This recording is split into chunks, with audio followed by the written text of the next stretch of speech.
Kata Rasulullah, iblis itu menggoda orang marah sama dengan anak kecil memainkan bola, bisa kemana-mana perginya Pak.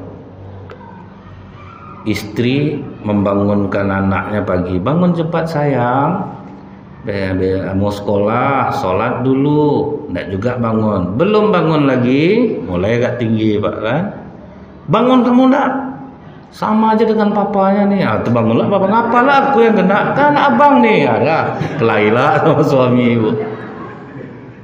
Apa ndak turun dari bapaknya, baik-baik mulut kau sedikit ya, pagi hari baru ngalah kemana-mana aja Pak. Itulah hebatnya iblis, kemana-mana dihantamnya dia. Jadi kata iblis, ingat aku ketika kalian marah karena aku berada di mata dan aliran darah kalian. Itu yang ngeri itu. Makanya ketika sahabat bertanya, ya Rasulullah, tunjukkan kami amalan yang ringan yang bisa memasukkan kami ke dalam surga. Jawaban Rasulullah apa? La taghdab, jangan marah.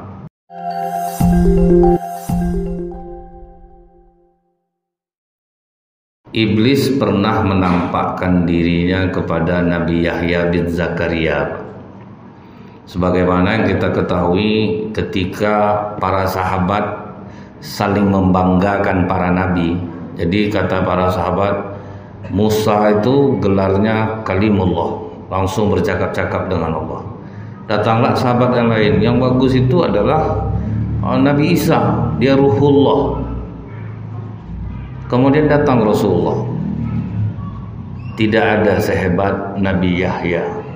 Kenapa Pak? Nabi Yahya ini nabi yang nyaris, mungkin boleh dibilang dalam riwayat tidak ada sedikit pun melakukan dosa dan kesalahan, yang langsung Allah mengucapkan selamat untuknya. Makanya ketika berjumpa Nabi Isa dan Nabi Yahya, Nabi Isa mengatakan, wahai Yahya, doakan aku kepada Allah, karena engkaulah orang yang langsung Allah mengucapkan salam kepadanya. Kemudian datang pula Nabi Yahya, seharusnya kau yang mendoakan aku, engkau adalah Ruhullah. Jadi saling ini ya Pak ya, saling menghargai satu sama lain. Nah kemudian ketika iblis menampakkan diri ini Bu, dia banyak membawa kalung perhiasan-perhiasan yang dia gantung di lehernya.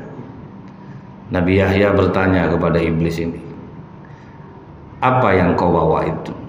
Aku sedang membawa perhiasan-perhiasan yang dengan perhiasan ini aku bisa untuk menggelincirkan anak cucu Adam. Kata Nabi Yahya, ada tidak kira-kira yang bisa untuk aku di antara perhiasan yang kau bawa itu? Aku nunggu-nunggu kau kenyang aja. Kalau kau kenyang bisa aku masuk. Itulah salah satu perhiasan aku. Karena kalau kau kenyang, kau pasti lemah beribadah. Itu Pak. Jadi dah dapat kita senjatai satu nih. Kenyang nih. Kalau kita nih Bu, kadang di atas kenyang makan tuh Pak.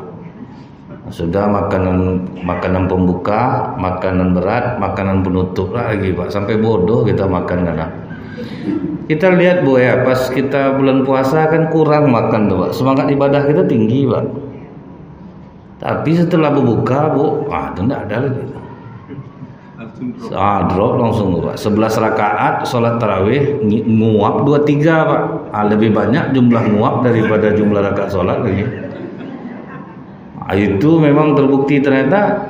Makanya iblis di bulan Ramadan itu tuh Bu, dia memang dibelenggu dia, cuman kan sudah dikejar restoran dulu dia Pak. Buatnya kita makan kenyang-kenyang sampai akhirnya banyak yang sulit untuk melakukan ibadah. Jadi ini salah satu senjata iblis yang cukup sukses lah Pak. Kalau di bulan Ramadan tuh kan banyak makan-makannya tuh Pak. Banyak makan-makannya itu yang membuat lemah. Akhirnya 10 hari itikaf bulan Ramadan kan kami ceramah tuh Pak. Jumlah orang yang tidur Pak lebih banyak daripada yang tahajud Pak. Yang tidur itu pun ngarap sahur nasi ramas lah tuh ya Bu. Tidur Pak, banyak yang tidur daripada yang sholat. Yang sholat yang pasti-pasti aja lah tuh. Selebihnya itu Bu, tidur nunggu nasi Pak. Jadi memang ini ternyata senjata yang disampaikan iblis kepada Nabi Yahya, dan itu berlaku sampai hari ini. Jadi siapapun yang makannya kekenyangan, otomatis ibadahnya pasti melemah. Itu udah otomatis tuh Pak, nggak mungkin enggak, karena berat. Kemudian Pak, dalam sebuah hadis riwayat Wahab bin Munabbih, Di sini diceritakan ini senjata-senjata iblis nih Bu. Ada 3 orang laki-laki bersaudara, dia mau pergi berjihad di jalan Allah. Tapi dia punya 1 orang adik perempuan. Jadi yang bertiga ini sepakatlah, satu-satunya tempat untuk kita menitipkan adik perempuan kita adalah seorang rahib yang sangat taat beribadah. Dipilihnya orang yang taat beribadah. Akhirnya dibawanya lah adiknya Bu ke tempat rahib itu. Kami bertiga mau pergi berjihad dan kami menitipkan adik perempuan kami kepadamu. Kata rahib ini, mohon maaf lah, tidak usah lah di sini nitipnya lagi. Tidak usah lah sini titipkan lagi. Kalau ada tempat lain aja lah. Tidak ada orang yang rasa yang bisa kami percaya selain engkau. Kau kan punya rumah di depan tempat kau beribadah nih. Biarlah adik kami di rumah tuh aja. Jadi kan tidak mengganggu kau. Kalau misalnya ada makanan, silahkan aja letakkan di tempat kau. Nanti biar adik aku yang mengambilnya. Karena diterus didesak, akhirnya rahib ini pun mau. Dan iblis untuk melancarkan godaannya nih Bu, kesabarannya tinggi Pak. Salah satu sifat iblis yang mesti kita tiru itu kesabaran tuh lah Pak. Dan dia tidak pernah putus asa. Kalau sabar orang kita ini kan 3 kali rata-rata. Saya perhatikan tuh Bu ya. Pertama disindirnya saya Ustaz, masih sabar saya. Itu pas rapat yang kedua diulangnya balik, udah agak emosi saya. Untung ada Bapak Haji apa nih, dilarangnya saya 3 kali Ustaz, tidak ada lagi. Saya siram muka pakai air. Pernah tidak dengar pas yang ke-16 kali? Tidak ada. Pasti 3 kali terus saya cerita Pak. Batas kesabaran orang Indonesia itu 3 kali. Sementara iblis yang mau dilawan Pak, yang tidak kenal putus asa. Makanya wajar aja kadang kita menang, kadang kita kalah. Banyak kalah daripada menang lagi. Nah, jadi kemudian Bu, cukup sabar. Iblis mengatakan, tidak apa-apa rahib, ini kan berpahala. Saudaranya pergi berperang membela agama Allah dan kau dititipi adiknya. Lagi pula kan tidak mengganggu ibadah kok. Rumah berseberangan, ngantar makanan cukup di depan tempat kau aja, nanti dia mengambil. Terpikirlah rahib nih, sebetulnya dia dalam bentuk bisikan tuh Pak. Jadi kita sangka kita juga ngomong ke hati kita, iya juga ya, ini kan baik sebetulnya. Mulailah rahib ini, asal ada makanan ditaruhnya, nanti perempuan ini ngambil. Dan itu dibuat iblis berlangsung cukup lama Pak. Setelah berhasil dengan pola itu, iblis mulai meningkat. Kadang kalau cuma ditaruh di depan itu kucing yang makan. Kadang binatang-binatang lain kotor jadinya. Apalah salahnya kau menyeberang sedikit, taruh di depan rumahnya. Jadi tidak begitu beresiko. Oh iya juga, lagi pula ini pahalanya besar untukmu, mempermudah dia untuk mendapatkan makanan. Terus pula berlangsung itu cukup lama Pak. Sabar iblis ini Bu. Mulai dia naik tingkat sedikit, ketoklah pintu kamarnya tuh, biar cepat dia bisa mengambil makanan. Apa salah sudah ketok, pergilah kau. Dibuatlah oleh rahib ini Pak. Mulai dia mengetok, pergi dia. Setelah cukup lama Bu, mulai dinaikkan iblis lagi. Kau orang yang tahu agama, selama ini perempuan tuh tinggal di sini, masa tidak terdidik agama sama kau? Kau cukup berdiri di atas mimbarmu, biar dia dari depan rumahnya, biar ngomong agak berteriak sedikit. Lagi pula ini pahalanya besar dan ini tidak mengandung fitnah. Mulai Pak, dari atas. Setiap kali ngantar makan diketoknya, dengarkan aku nanti dari atas. Nanti keluar perempuan ini. Dan setelah cukup lama, kurang pula bagus rahib kalau seperti ini. Apa salahnya dari bawah saja? Jadi kau lebih tidak berteriak-teriak menyampaikan. Setelah cukup lama, mulailah dia Bu, apalah salahnya setelah sekian lama duduklah berdua dengan dia. Mulai itu Pak. Sudah duduk berdua dan mulai akrab. Mulai akrab baru dimasukkan iblis. Ngantar makanan tuh langsung aja lah ke kamarnya. Itu Pak, kesabaran iblis. Dan pola ini Bu banyak terjadi di kantor-kantor Pak. Pertama, ngapa bang cemberut bang? Itulah kakak ndaklah membuatkan sarapan pagi ini lagi. Dia bang, ndak nyangka bang sebaik ini abang macam itulah. Aku kalau dapat suami macam abang nih bang, mulai pak. Nah itu akhirnya itulah yang banyak terjadi di perusahaan-perusahaan, di kantor-kantor. Awalnya biasa aja pak, terus pola itu dibangun oleh iblis. Cukup sabar. Akhirnya begitu dia mengantar makanan masuk ke dalam kamar perempuan ini, ditiupkan iblis angin bu, sehingga terbuka aurat perempuan ini. Rahib yang lama menahan nih pak, tak tahan dia lagi pak. Akhirnya dizinainya perempuan itu, dan perempuan itu mau.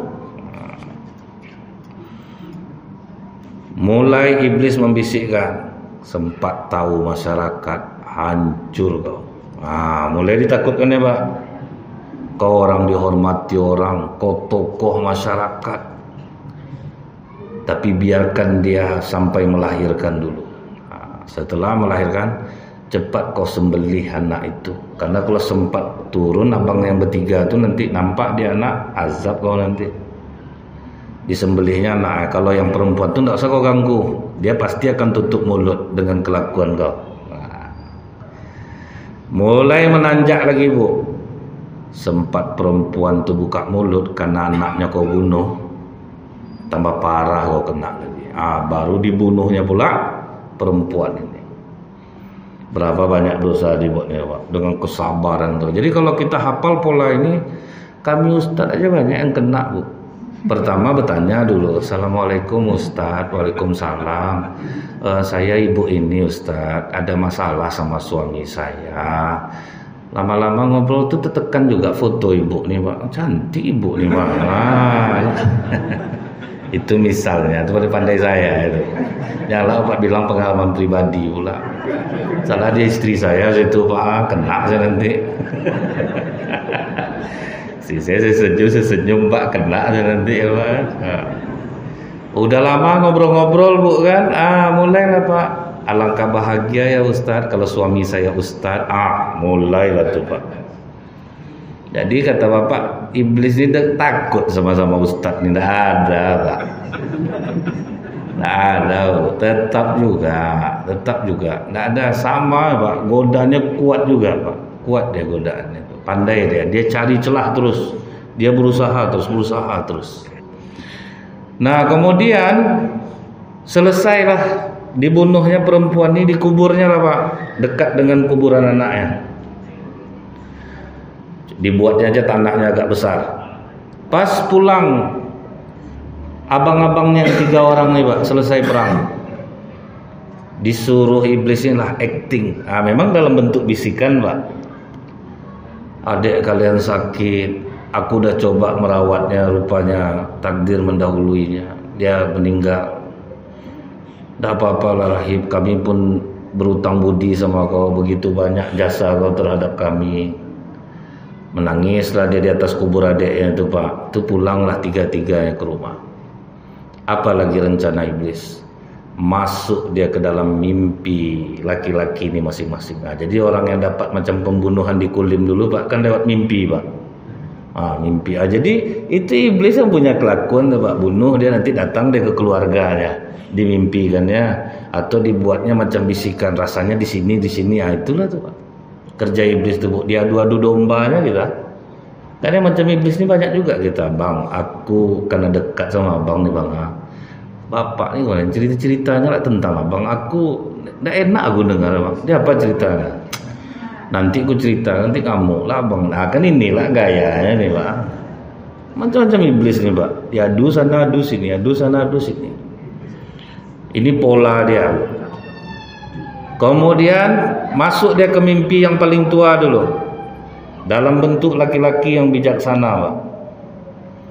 Sebetulnya adik kalian telah dizinai oleh rahib itu, dan dia melahirkan seorang anak laki-laki.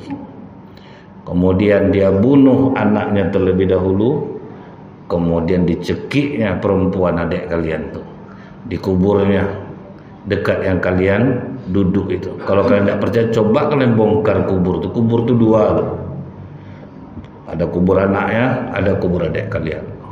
Datanglah ke mimpi adik yang kedua, ke tengah, yang tengah. Datang pula sama yang ketiga, sama mimpinya, Pak. Begitu tersentak, aku mimpi, Bang. Mimpi apa kau? Rupa sama mimpinya, Pak. Tak mungkin lah raib itu seperti itu. Tapi karena kita mimpi bertiga, ini apa pula salahnya kita lihat ke sana. Nah, pergi ke situ, Pak. Nampak kubur itu, Bu. Rahib ini udah ketakutan, gali kubur ini. Gali. Begitu digali, rupanya betul. Maka diminta 3 bersaudara ini lah penguasa untuk menghukum rahib itu. Itulah maka banyak ahli-ahli ibadah, ahli-ahli agama kenanya dengan masalah ini lah, Pak. Salah perempuan. Dan itu tidak bisa dihindarkan. Banyak kita lihat, Bu, ya, kejadiannya karena ceramah ke sana, ceramah kemari, disangka orang kan kami ini orang baik betul. Hantu juga, Pak. Nggak ada. Macam ini ustaz ini baik nih, ini baik nih. Beda duduk aja kita sebetulnya, Pak. Yang tahan mana mulia kita mungkin di sisi Allah. Mungkin lebih mulia Bapak Ibu ini daripada kami ini. Cuman kan Allah menutupkan aib kami aja, Pak. Sehingga masih nampak apa. Tapi kan banyak kita lihat, Pak, ya. Seorang ulama menzinai 2 orang santrinya, sedang ceramah ditangkap polisi. Itu viral tuh, Pak. Berapa bulan yang lalu kejadiannya. Sempat masyarakat mau mengeroyok polisi waktu itu, Bu. Wah, ini kriminalisasi ulama nih, ya kan awalnya itu, Pak. Rupanya terbukti. Terus ada lagi, kalau nengok gayanya, Bu, sesoleh-solehnya. Pokoknya hari-hari pakai jubah, pokoknya soleh lah, Pak, wajahnya tuh. Tiap hari nampil di YouTube, ceramah. Akhirnya istrinya sendiri yang melaporkannya. Dia menzinai santrinya di studio dia. Istri udah curiga kok sering santriwati masuk ke dalam ruangan itu. Dibilangnya lah untuk keberkahan supaya hafalan makin kuat. Kan gitu-gitu, Pak, olahnya, Pak. Kami ngolah pakai dalil, Pak. Kena orang di luar. Contohnya Panji Gumilang tuh, Pak. Lihat, Pak, harta kekayaannya 295 sertifikat tanah atas nama pribadi. Bayangkan, Bapak tuh. Macam mana dia ngolah orang tuh, Pak, pakai dalil. Uang sekitar 50 miliaran. Tadi yang saya dengar itu. Itu ngolah pakai dalil, Pak. Apa nak mau orang, Pak? Dan ingat, Bapak Ibu, Indonesia negara terdermawan nomor 1 di dunia. Itu, Pak, nomor 1 di dunia, Pak, paling dermawan. Itulah dahsyatnya orang Indonesia nih, Pak. Jadi begitu si rahib ini ketahuan, ditangkap oleh penguasa, dipancangkan dia di tiang salib, datang iblis itu balik, Pak. Apa kata iblis ini? Aku yang menggodamu sampai engkau membunuh anak kecil itu, kau bunuh perempuan itu, dan aku pula yang masuk memberitahu ke mimpi saudara-saudaranya. Sekarang kau telah berada di sini. Tidak ada yang bisa menyelamatkanmu selain aku. Kalau kau mau selamat, cukup kau sujud kepadaku 2 kali.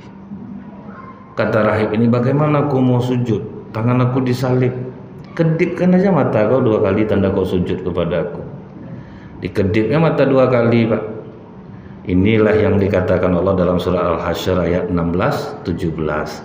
Bismillahirrahmanirrahim. Kamathalis syaitani idh qala lil insani kfur. Seperti bujukan setan ketika dia berkata kepada manusia, kafirlah kamu. Qala inni bari'um minka inni akhafullahu rabbul alamin. Sesungguhnya aku berlepas diri kepadamu. Sudah orang kafir dibantai, ketawa. Aku berlepas diri kepadamu. Sesungguhnya aku takut kepada Tuhan semesta alam. Ini yang diceritakan Rasulullah, Bu, tentang ayat ini, bahwa seorang ahli ibadah yang hancur jadinya gara-gara dekat dengan perempuan. Jadi inilah kata Rasulullah fitnah yang paling besar terhadap laki-laki.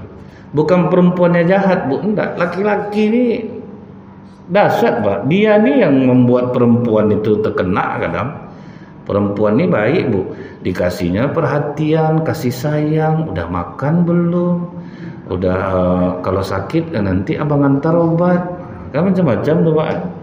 Kan banyak, Bu, suami sekarang nih, Bu, ya, sama istri tetangga ramah, Bu. Enggak tanggung ramah lagi. Dari ketawa Bapak curiga saya nih, Pak. Orang ke istri sendiri, Pak, ramah. Itu baru bagus. Ini ke istri orang, Pak, Kak, udah makan, udah pulang Bapak. Datang istri, Bang, aku sakit perut, makan juga cabai itu lagi. Kalau udah berapa kali dibilang, nah itu kadang tuh, Pak, yang sedih itu perasaan istri. Nah, kemudian apakah kalangan ahli ibadah saja yang dihantam oleh iblis? Ternyata tidak, Pak. Di kalangan para nabi pun dia pun masuk walaupun gagal. Nah, tapi dia berarti kan masuk dia, Pak, ke kalangan para nabi. Dari Salim bin Abdullah, dari bapaknya Abdullah bin Umar berkata, tatkala Nabi Nuh berada di atas kapal. Nabi Nuh ini berdakwah, cobalah 350 diangkat menjadi nabi, berarti 500 tahunan dakwah, Pak. 500 tahun berdakwah, jamaahnya 70 orang, Pak. Apa enggak hafal Nabi Nuh? Jamaah cuma 70. Jadi hafal dia wajahnya semua, Bu. Tiba-tiba pas naikkan ke atas kapal, ada satu yang bentuk mulutnya seperti mulut sapi. Ditanya Nabi Nuh, siapa kau nih? Dan siapa yang menaikkan kau ke kapal aku? Aku terpaksa naik ke kapal kau nih, Nuh, karena aku diperintahkan oleh Allah. Tapi aku ada misi juga. Aku ingin badan sahabatmu bersamamu, hati mereka bersamaku. Oh, iblis kau rupanya. Turun. Tunggu Nuh, aku kan diperintah Allah. Aku akan memberitahu dua hal kepadamu, Nuh. Kalau anak cucu Adam melakukan dua hal ini, setaat apapun mereka beribadah, mereka tidak akan pernah bisa mengalahkan aku. Nah, jadi dia tidak larang, Bu. Ibu mau ke masjid, bapak mau berzikir, mau baca Quran, mau puasa sunat, mau tahajud malam, tidak dilarang oleh iblis, Pak. Dia hanya memasukkan dua ini saja. Yang pertama, iri hati, hasad dan dengki. Kalau udah ada ini di hati umat Islam, setaat apapun beribadah, dia tidak akan pernah bisa mengalahkan iblis. Dengki ini, Bu, menyerang siapa saja, Bu. Kami sesama ustadz saja, kata Bapak, tidak ada yang pendengki, Pak. Nengok kawan ramai jadwalnya sakit hatinya, Bu. Bukan tidak ada, saya pernah kena dulu, Pak. Yang menjadi bunga dulu, Bu, ya, untuk ceramah di Masjid Nurul Islam Perawang itu betul-betul mereka hanya dari Pekanbaru ngambil ustadz tuh, Pak. Dan mereka rela bayar besar untuk itu gitu. Saya sempat ditelepon waktu itu oleh pengurusnya. Ustadz Nazrul bisa enggak ngisi Rabu malam di sini? Cuman belum kami tentukan hari yang lagi. Ustadz fokus di kitab apa? Udah saya bilang. Oke Ustadz, tunggu kami hubungi lagi. Nah, jumpalah saya, Bu, kawan akrab saya, seorang mubalik besar yang sudah lama mengisi di sana, Pak. Dan saya yakin pasti beliau akan nanya ke Ustadz ini tentang saya. Begitu saya bilang sama Ustadz ini, saya ditelepon sama Masjid Nurul Islam, alhamdulillah, mulut boleh lah, Pak. Alhamdulillah, Masya Allah, Tabarakallah. Selamat Ustaz. Mudah-mudahan kita bisa mengisi selalu di sana, bisa kita bersama di sana. Boleh lah, macam bahagia betul ya, Bu. Rupanya ada saya ditelepon-telepon lagi sama Masjid Nurul Islam tuh, Pak. Namun setiba-tiba, Bu, diculik orang tuh saya. Ini bahasanya culik nih, Pak. Sore udah dijemputnya saya sedang ceramah, Pak, ditunggu pakai mobil. Sampai di Perawang pengurus cerita sama saya, Ustadz dekat sama Ustadz nih. Dekat. Nah itulah kata kemarin dia pula yang menjatuh-jatuhkan Ustadz. Oh, yang pakai Masya Allah, Alhamdulillah tadi rupanya. Udah almarhum beliau itu sekarang, Pak. Jadi ternyata, Pak, di kalangan Ustadz pun dengki ini kuat. Apalagi di kalangan masyarakat biasa, Pak. Aduh, Pak, dengki ini kan, Bu. Dengki, kata para ulama, lebih bahaya daripada orang kikir. Orang kikir dia tidak mau uangnya keluar. Orang dengki, orang yang berduit dia yang sakit hati. Kan lebih parah lagi itu Pak. Dan ingin dia orang itu hilang nikmat dari dirinya. Itulah dahsyatnya orang dengki itu. Kadang kita nih udah rajin sholat, sempat masuk perasaan ini ke dalam jiwa kita Pak. Dengki sama orang, hilang amal soleh. Ada kan di masa Khalifah Umar bin Khattab kerajaan ini tetap bertahan Pak, cuman tunduk kepada Khalifah Umar bin Khattab. Nah pada masa kerajaan Bu ya, pada masa Umar tuh kerajaan masih ada tuh Pak, tapi mereka tunduk kepada Khalifah. Diceritakan Bu, ada seorang raja Muslim mengangkat seorang anak yatim karena tidak tahu siapa bapaknya, maka dikasihlah namanya Ahmad bin Yatim Pak. Dididik oleh raja, disekolahkan, rupanya cerdas anak ini Pak. Cerdas anak ini. Mulai timbul kekhawatiran penasehat raja. Ini nampaknya anak ini akan gantikan aku nih. Ini Pak, padahal orang sholat nih Bu. Dimasukkan iblis rasa dengki, tergeser kau nanti. Sempat anak ini selesai sekolahnya, tidak akan dipakai kau lagi. Rupanya Bu, mulai sering raja berkonsultasi dengan anak angkatnya nih Pak. Ini gawat nih. Itu kan sering terjadi Pak di kalangan siapa saja Bu ya. Di mana saja ini terjadi. Nampak orang lebih sedikit dari dia, ini tidak bisa nih. Akhirnya Pak, Ahmad bin Yatim ini mulai mengisi kajian di kerajaan itu. Difitnahlah oleh penasehat ini. Apa kata penasehat ini ke raja? Raja, memang Ahmad ini anak angkat kau raja. Cuman mungkin kau tidak tahu di belakang kau dia sering memburuk-burukkan kau raja. Apa kata dia?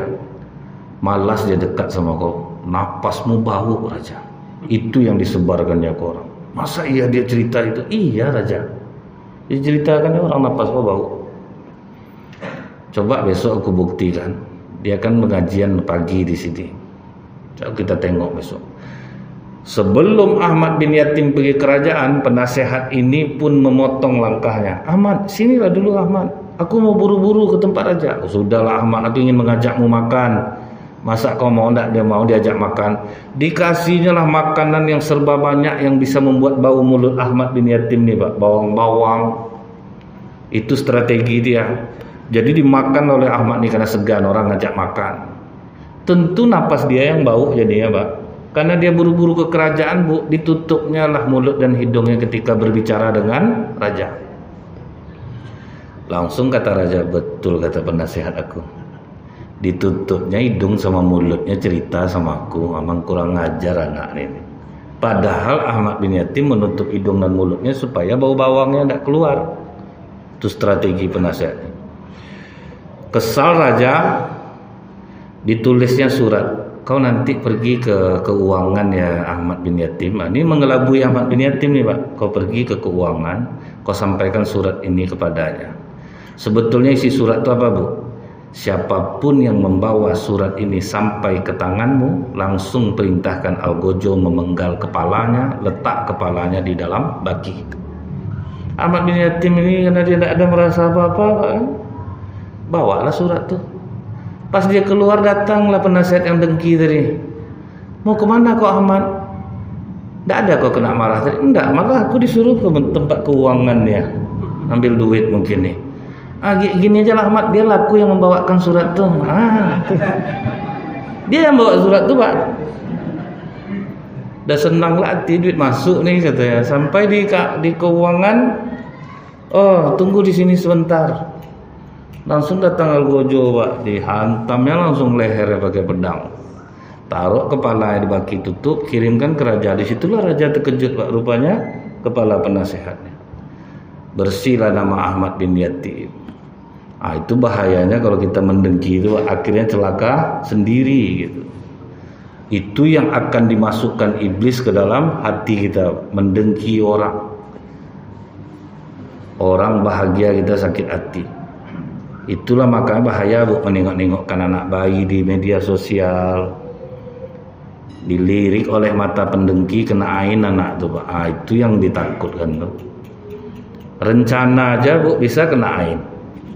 Kita cerita sama orang, aku besok ini, aku besok ini, aku besok ini. Akhirnya apa Pak? Kesel orang, nggak bisa, batal jadinya tuh Pak. Itulah bahayanya ain rencana namanya itu Pak. Bukan mata aja Bu. Sakit hati orang nengok kita, itu yang bahayanya. Mata orang pendengki sama kita, iri hati, itu yang diwaspadai itu Bu. Itu untung ibu kemarin yang baru pulang ngaji langsung pakai emas banyak-banyak di Makassar tuh Bu. Untung mitasi rupanya Pak kan. 900.000 rupa dibeli ya Pak kan, pasang semua. Tentu dipanggil bea cukai Pak. Wah ini kok luput nih, rupanya imitasi Pak. Orang udah sakit hati nih ibu tuh Bu. Lupa kena prank orang Pak kan. Beli 900.000 tapi banyak, besar ya, imitasi lah tuh. 900.000 kan banyak Bu. Untung tak emas asli, kalau tak tambah sakit hati orang nengok. Nah itu bahayanya Bu ya, dengki. Yang kedua kata iblis, aku masukkan keserakahan di dalam jiwanya. Ditanya oleh Nabi Nuh, ngapa dengan dengki dan serakah kau bisa menghancurkan kami? Nuh, kau tahu enggak? Aku kan dengki sama Adam. Aku lebih dulu darinya Nuh. Disuruhlah aku sujud sama dia. Akhirnya aku terusir dari surga. Biarlah sama-sama enggak dapat. Itu orang dengki itu Pak. Daripada dia enak, biar sama-sama enggak dapat. Kan ada prinsip orang macam ini Pak. Jadi Bu, kadang orang yang melapor-laporkan di kantor-kantor tuh Pak ya, bukan karena dia jujur Pak, karena enggak kebagian Pak. Biar sama-sama enggak dapat. Itu sering tuh Pak, biar sama-sama enggak dapat. Akhirnya sama-sama menamkan dia. Masuk enggak iblis tuh Pak? Itu hebatnya iblis. Diadunya semua. Kemudian serakah. Kau bayangkan enggak? Semua di surga itu fasilitasnya untuk Adam, enggak ada dia yang kurang lagi. Aku bilang makan buah kuldi. Aku masukkan keserakahan ke dalam jiwanya. Hilang keyakinannya kepada Allah jadinya. Sampai dia makan buah kuldi itu. Makanya kata Rasulullah Bu, umur manusia pasti akan tua. Hanya dua yang tetap muda di dalam jiwanya. Serakah kepada harta dan ingin panjang umur. Itulah yang terus muda dalam diri kita. Serakah dan ingin panjang umur. Ada pedagang Bu, dalam keadaan sakratul maut, dipanggilnya oleh istrinya. Dek, ya Bang, ada kau di sini? Ada. Anakku yang pertama hadir Pak, yang kedua hadir Pak, yang ketiga hadir Pak, yang keempat. Di sini kalian semua siapa yang jaga toko? Toko ingat ya Pak. Itulah ngerinya Pak ya, dimasukkan keserakahan. Ternyata masuk juga dia mengunjungi Nabi. Nah kemudian Pak, rupanya Bu, pernah iblis ini mau bertobat Pak di masa Nabi Musa alaihissalam. Didatanginya Nabi Musa Pak. Ini riwayat yang pertama, dia mendatangi Nabi Musa. Musa, mohonkanlah kepada Allah untuk mengampuni dosaku. Capek juga aku macam ini. Aku ingin bertobat, kata iblis. Senang hati Nabi Musa mendengarnya. Memohonlah Nabi Musa kepada Allah. Iblis ingin bertobat, ya Allah, ampunilah dosanya. Kata Allah, aku ampuni dia Musa. Satu aja syaratnya, suruh dia sujud ke makam Nabi Adam. Disampaikan oleh Nabi Musa, Pak, tobat kau diterima iblis kalau kau mau sujud ke makam Nabi Adam.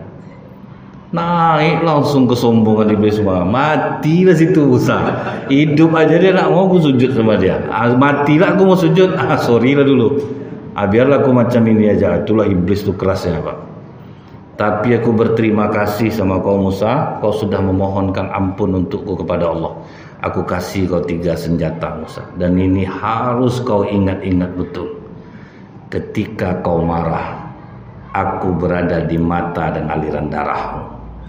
Itu Pak. Makanya Pak ya, saya pernah Bu ya naik mobil sama Pak Haji yang saya kagumi lah ketaatannya gitu. Rupa pas dipotong orang ngamuk juga rupanya Pak ya.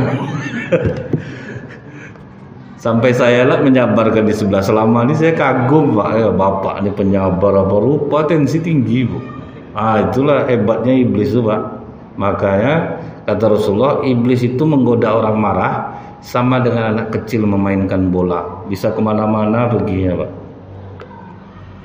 Istri membangunkan anaknya pagi, bangun cepat sayang, mau sekolah, sholat dulu. Nggak juga bangun, belum bangun lagi, mulai agak tinggi Pak kan.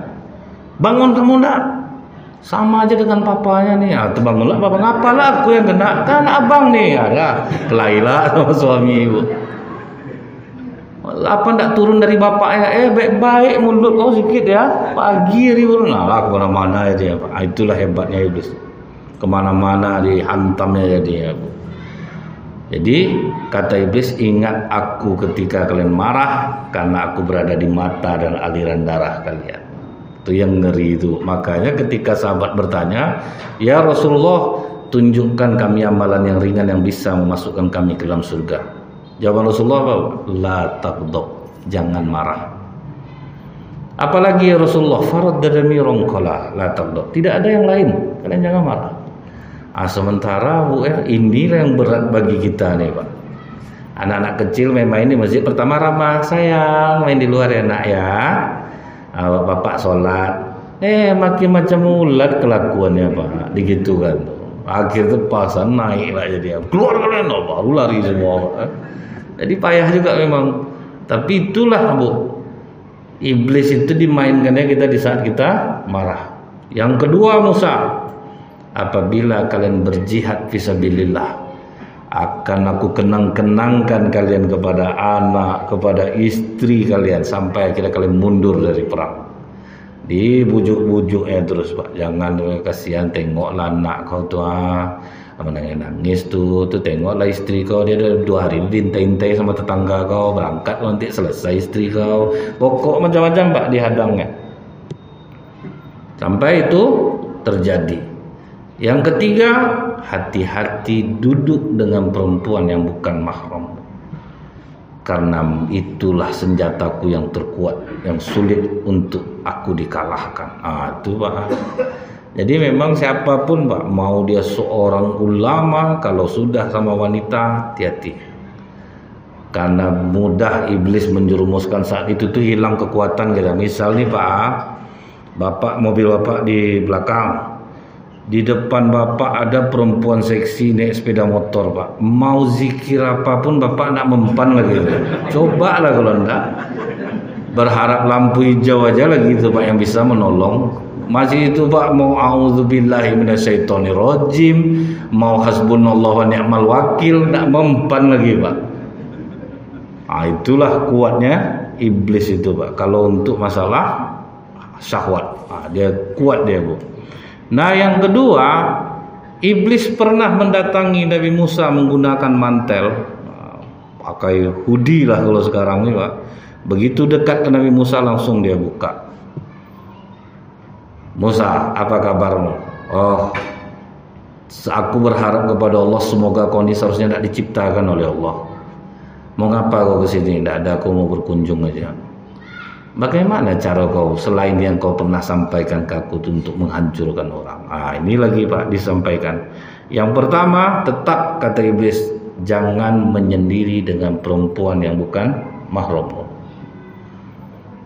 Makanya kadang Bu ya, kalau ceramah itu pas ada pertanyaan pribadi, itu yang paling susah kami ini Pak. Segan saya bertanya tadi Ustadz, orang ramai, duduklah berdua sama kita Pak, karena berdentang-dentang juga jantung nih dibuatnya Pak. Kalau 65 ke atas aman lah Pak, ini 35 ke bawah Pak kan. Apa enggak, kadang-kadang enggak sulit kita, terpaksa lah ngadap ke depan tuh. Terus gimana Bu? Ini Bu di samping macam itu cara lagi Pak. Ustadz nak menghargai saya mah kan harus dipandang lah, bukan itu. Awak bukan apa-apa Pak, dipandang nanti Pak dari mata nih Pak. Gesit iblis tuh Pak, dahsyat kecepatannya tuh Bu. Nah, dah selesai itu dibuatnya.